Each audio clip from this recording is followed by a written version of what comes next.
Hello dear students, good morning all of you. आप लोग कैसे हैं? हमें उम्मीद है आप लोग स्वस्थ होंगे, मस्त होंगे और अपने बोर्ड एग्जाम की तैयारी में व्यस्त होंगे।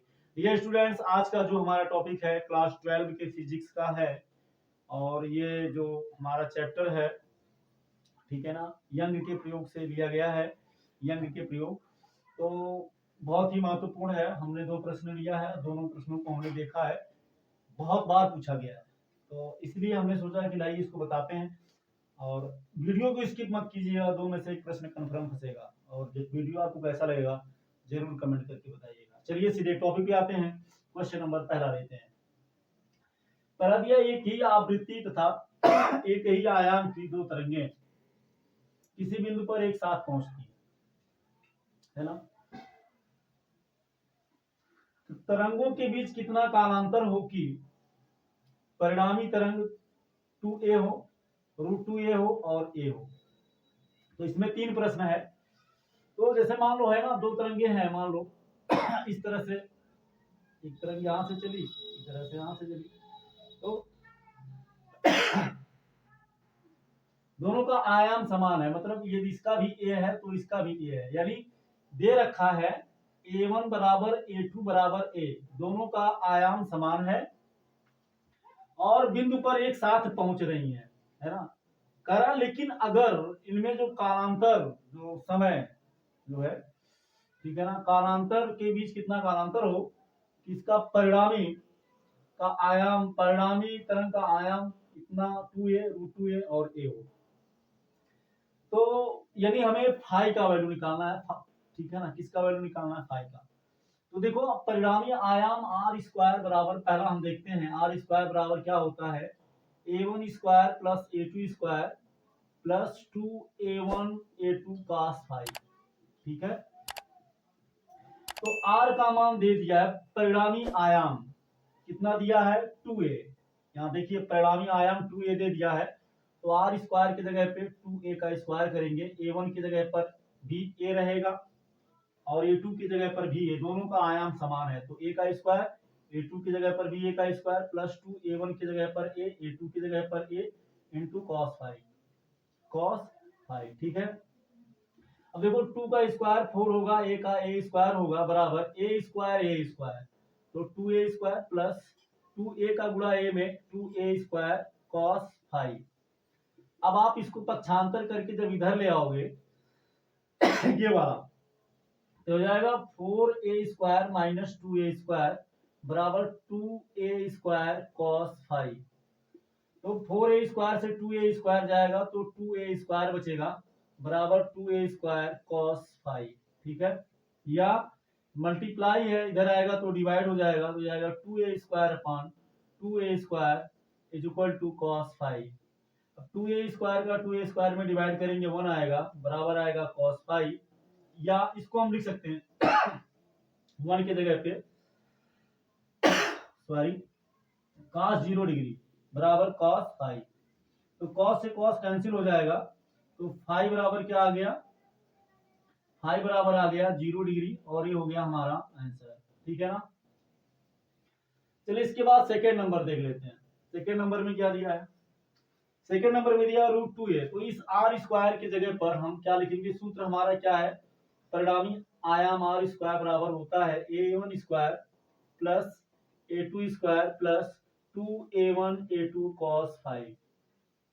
ठीक है, तो r की जगह पे हो जाएगा √2a का स्क्वायर बराबर a1 की जगह पे a का स्क्वायर, a2 की जगह पे a का स्क्वायर प्लस 2a1 की जगह पे a, a2 की जगह पर a इंटू cos फाई। अब देखो, जब इसका आप स्क्वायर करोगे तो रूट का स्क्वायर करोगे तो इस रूट कैंसिल हो जाएगा, तो बनेगा 2a स्क्वायर बराबर a स्क्वायर मिल जाएगा 2a square plus 2a, a का a में तो a स्क्वायर cos फाई। अब आपको क्या मिलेगा?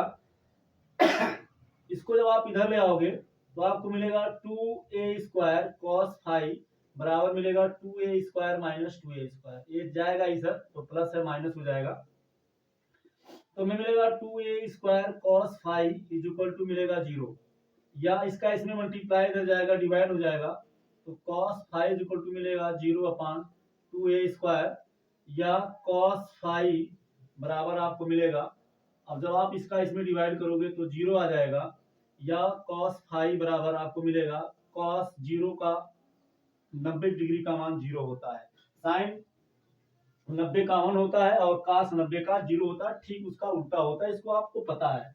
तो cos से cos कैंसिल हो जाएगा, या कंपैरिजन से आप निकाल लोगे फाई बराबर कितना मिल जाएगा 90। तो ये हो गया हमारा आंसर, ठीक है। अब इसके बाद में तीसरा नंबर परिणामी ए हो, परिणामी आयाम।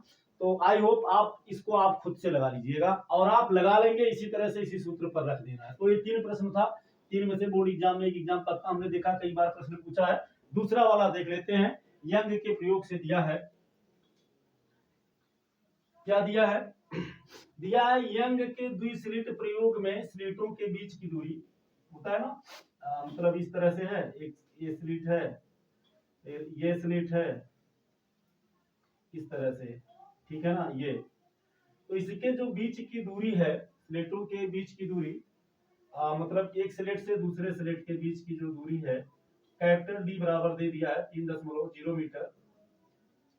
फ्रिंज की जो चौड़ाई है, फ्रिंज की चौड़ाई को व्यक्त करते हैं डब्ल्यू से, कितना दे रखा है, ये डब्ल्यू बराबर दे रखा है 2.1 इंटू 10⁻³ मीटर दे रखा है, पाई गई। तो प्रकाश की तरंग दैर्घ्य क्या होगी, जबकि स्लेटों का अंतराल, स्लेटों का अंतराल मतलब ये बीच का, यानी स्मॉल डी, ठीक है ना, स्मॉल डी बराबर दे रखा है 10⁻³ मीटर। तो लेमडा बराबर क्या होगा, ये हमें निकालना है। तो देखो डियर स्टूडेंट्स, क्या है आपको पता है, सूत्र होता है हमारा W बराबर होता है D lambda upon small D. तो या अब देखो W के जगह पर हम क्या रख देंगे, 3 रख देंगे बराबर, ठीक है। W की जगह पर हमने क्या रख दिया, 3 नहीं रखना है, 2.1 है, ये हो जाएगा 2.1 into 10⁻³ is equal to capital D की जगह पर हम क्या रखेंगे, 3 रखेंगे, गुणे लेमडा, तो लेमडा का मान नहीं पता, अपान स्मॉल डी, तो स्मॉल डी की जगह पर हम क्या रखेंगे, स्मॉल डी की जगह पर रखेंगे 10⁻³ हो जाएगा, ठीक है ना। अपान 1 करके क्रॉस मल्टीप्लाई जब आप करोगे तो आपको मिलेगा 3 इंटू लेमडा बराबर 2.1 इंटू 10⁻³ इंटू 10⁻³, यही मिलेगा।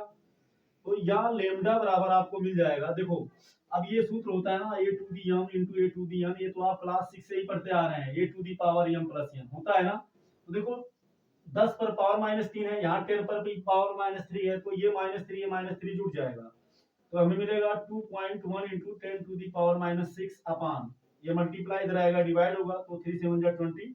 अब देखो ये यहाँ दशमलव लग जाएगा, क्योंकि 3 का भाग तो 2 में नहीं जाएगा, ऐसे इस तरह से देखो 2.1 में 3 का भाग देंगे, 3 का भाग 2 में नहीं जाएगा तो 2 अंक लेगा ना, तो बीच में दशमलव आ गया, तो यहाँ दशमलव लग गया, 3 7 जा 21, अब कट जाएगा, ठीक है ना, तो 0.7 आ गया। तो यहाँ आपको मिलेगा लेमडा बराबर कितना मिल जाएगा, 0.7 इंटू 10⁻⁻6 मीटर। अच्छा देखो इसको आप ऐसे भी लिख सकते हो, या लेमडा बराबर आप इसको लिख सकते हो, देखो दशमलव के बाद एक अंक है 0.7 है ना, तो ये 0.7 जब है तो इस दशमलव को हटाने के लिए यहाँ एक 0 और बढ़ा दीजिए, तो ये हो जाएगा, दशमलव गायब हो जाएगा, तो लेमडा बराबर हो जाएगा 7 इंटू 10⁻⁻7 मीटर। अच्छा अब इसको, अब चूंकि जो प्रकाश का तरंगदैर्घ्य होता है इसको प्रायः हम एंगस्ट्रॉम में व्यक्त करते हैं, तो लेमडा बराबर इसको हम ऐसे भी लिख सकते हैं 7 इंटू 10⁻⁻10। अब जब -10 हो जाएगा तो ये क्या हो जाएगा, एंगस्ट्रॉम हो जाएगा, तो ये हो गया हम, या आप इसको ऐसे भी लिख सकते हो, लेमडा इक्वल टू हो जाएगा 7000 एंगस्ट्रॉम, ठीक है ना। तो 10⁻⁻10, ठीक है ना, 10⁻⁻10 का जब आप इसको आप सॉल्व करोगे 10⁻⁻10 मीटर, तो या आप इसको सीधे ऐसे लिख दीजिए, ठीक है ना, ये भी सही है।